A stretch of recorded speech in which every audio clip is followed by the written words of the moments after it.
বিশিষ্ট সাহিত্যিক ও কবি সুনীল গঙ্গোপাধ্যায়ের লেখা একটি বিখ্যাত গল্প দুই বন্ধু পাঠ করে শোনাচ্ছি। 9 মাসে 6 মাসে সত্যচরণ একবার করে আসেন বন্ধু সদাশিবের সঙ্গে দেখা করতে। দুজনেরই বয়স এখন 80 ছুঁই ছুঁই। সদাশিবের তুলনায় সত্যচরণ এখনও বেশ শক্ত সমর্থ আছেন। দিব্যি একাই হেঁটে চলে আসেন নারকেলডাঙ্গা থেকে ভবানীপুরে।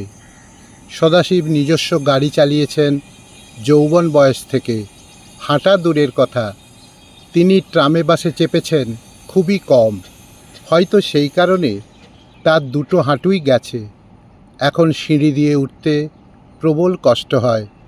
তিনি 3 তলাতে বসে থাকেন প্রায় সর্বক্ষণ। সত্যচরণ রোগা, লম্বা চেহারা, হাতে সবসময় একটা ছাতা থাকে। বরাবর একটা বিদেশি কোম্পানিতে চাকরি করেছেন বলেই প্যান্ট শার্ট পছন্দ করেন। সদাশিবের বাড়িটা বেশ বড়, নাতি নাতনি ভাগনা ভাগ্নি নিয়ে প্রায় 20-22 জনের সংসার। প্রেসের ব্যবসাটা এখনও ভালোই চলেছে, 2 ছেলে তা দেখে, কিন্তু কর্তৃত্ব ছেড়ে দেননি সদাশিব। সত্যচরণকে এই বাড়ির সবাই চেনে, খাতির করে সবাই। তিনি এ বাড়ির কর্তার একমাত্র প্রাণের বন্ধু। 2 বন্ধুর কোনো স্বার্থের সম্পর্ক নেই। যখনই তিনি এ বাড়িতে আসেন 20-25 টাকার মিষ্টির হাঁড়ি আনেন বাড়ির ছেলে মেয়েদের জন্য। সন্ধ্যের পর সদাশিব বেশ কিছুক্ষণ পুজো অর্চায় কাটান। মাংস খাওয়া ছেড়ে দিয়েছেন। শোবার ঘরে মস্ত বড় একটা কৃষ্ণের ছবি। সত্যচরণের এ বয়সেও ধর্মে মতি হয়নি। সন্ধ্যেতে একমনে টিভি দেখেন। দুজনের স্বভাব ও জীবনযাত্রায় কোনো মিল নেই, আর্থিক অবস্থাও একরকম নয়। তবু প্রায় 50 বছর ধরে দুজনের বন্ধুত্ব টিকে আছে। কখনো বড় রকমের মনোমালিন্য হয়নি। বেশ কিছুদিন পরস্পরকে না দেখলে দুজনেই ছটপট করেন। যখন আসেন 3 তলা সিঁড়িতে উঠতে উঠতে সত্যচরণ ডাকেন সদাশিবকে। সদাশিব তখন ঠাকুরঘর থেকে বেরিয়ে আসেন। পুজো শেষ হোক বা না হোক, খুশিতে তখন ঝলমল করে তার মুখ। তিনি হাত বাড়িয়ে বলেন, এসো সতু, এসো। তারপর তিনি বন্ধুকে নিয়ে শোবার ঘরের দরজা বন্ধ করে দেন। 2 বৃদ্ধের এমন কি গোপন কথা থাকতে পারে যে দরজা বন্ধ করে বলতে হবে? ছেলে মেয়েদের ধারণা ওরা দুজন ওই সময় মদ খান। সদাশিব এ বাড়ির কর্তা, দরজা খুলে মদ খেলেই বা কে আপত্তি করবে? তার স্ত্রীও বেঁচে নেই।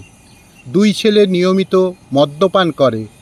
সদাশিবের আলমারিতে সবসময় রকমারি মদের বোতল থাকে, কিন্তু তিনি মাসের পর মাস মদ ছুঁয়েও দেখেন না। একমাত্র সত্যচরণ এলেই 2টি গেলাস নিয়ে বসেন। সেই সময় তার ঘরে অন্য কারুর ঢোকা নিষেধ। সত্যচরণ কখনো 2 পেগের বেশি মদ্যপান করেন না। 2 বন্ধুর গল্প করার ধরনটা অদ্ভুত। প্রথমে পারিবারিক কুশল প্রশ্ন, তারপর দুজনের শারীরিক খবরাখবর, তারপর দুজনেই চুপ। তখন মুখে আর কিছু বলার দরকার হয় না। 2য় পেগ শেষ করার পর হঠাৎ সদাশিব বলে ওঠেন, তাহলে ওটা কুকুরই ছিল, কি বলো সতু? সত্যচরণ মাথা দোলাতে দোলাতে উত্তর দিতেন, না হে। তখন সদাশিব ব্যগ্রভাবে বলতেন, তবে কি গাধা? সত্যচরণ বলতেন, হ্যাঁ গাধাই হবে নিশ্চয়ই, ওদিকে ধোপাটোপারা থাকে বটে বলে সত্যচরণ মুচকি মুচকি হাসতেন। এবার তার ওঠার সময় হয়েছে। বছরের পর বছর ধরে 2 বন্ধুর এই রকমই আড্ডা চলে আসছে। শেষের দিকে সদাশিব ব্যাকুলভাবে বলতেন, বিশ্বাস করো সতু, আমি গোহত্যা করিনি, নিজের চোখে দেখেছি। প্রায় 25 বছরের আগের এক ঘটনা। তখন সদাশিবের একটা বাগান বাড়ি ছিল মধ্যম গ্রামে। মাঝে মাঝে তিনি বন্ধু বান্ধব নিয়ে সেখানে গিয়ে ফুর্তি করতেন। মেয়ে ঘটিত দোষ তার ছিল না, গান বাজনার শখ ছিল। মদ্যপানের সঙ্গে ওই সময় ওখানে গান বাজনার চর্চা হতো। একবার বেশ রাতে সত্যচরণকে পাশে বসিয়ে নিজে গাড়ি চালিয়ে সেখান থেকে ফিরছিলেন সদাশিব। গঙ্গানগর মোড়ে সাদা রকম একটা বড় জন্তু চাপা পড়ল সেই গাড়ির তলায়। সদাশিব হতভম্ব। পাশে যাত্রা হচ্ছে, অনেকেই গাড়ির ব্রেক কষার শব্দ শুনতে পেয়েছে। তাদের তেড়ে আসার আগে সত্যচরণ বন্ধুকে তৎক্ষণাৎ গাড়ি চালিয়ে সেখান থেকে চলে যাওয়ার কথা বললে সদাশিব তাই করে। তখন সত্যচরণ বলেছিলেন জন্তুটা গরু। তারপর থেকে সদাশিব নিজে গাড়ি চালানো ছেড়ে দিয়েছে। দুর্ঘটনার কথা সত্যচরণ ছাড়া কেউ জানে না। এবার এক শীতকালের সন্ধেবেলা সত্যচরণ হাঁটতে হাঁটতে আবার নারকেলডাঙ্গা থেকে এলেন ভবানীপুরে। সদাশিবের বাড়িতে দেখলেন যেন কিসের হুলুস্থুলু। সদাশিবের ছেলে আদিত্য বলল, সত্য কাকা, আপনি এসে গেছেন? টেলিফোন করে আপনার বাড়ির লাইন পাইনি। সত্যচরণ ভাবলেন, তবে কি এরই মধ্যে সব শেষ? আদিত্য বলল, আজ বেলা 11টায় বাবার হার্ট অ্যাটাক হয়েছে। এক ডাক্তার বলছেন এই অবস্থায় ট্রান্সফার করাটা খুব রিস্কি।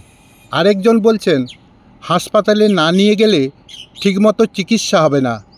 বাড়ির সকলেও দুরকম বলছে। বরদা নেই, এখন সব দায়িত্ব আমার।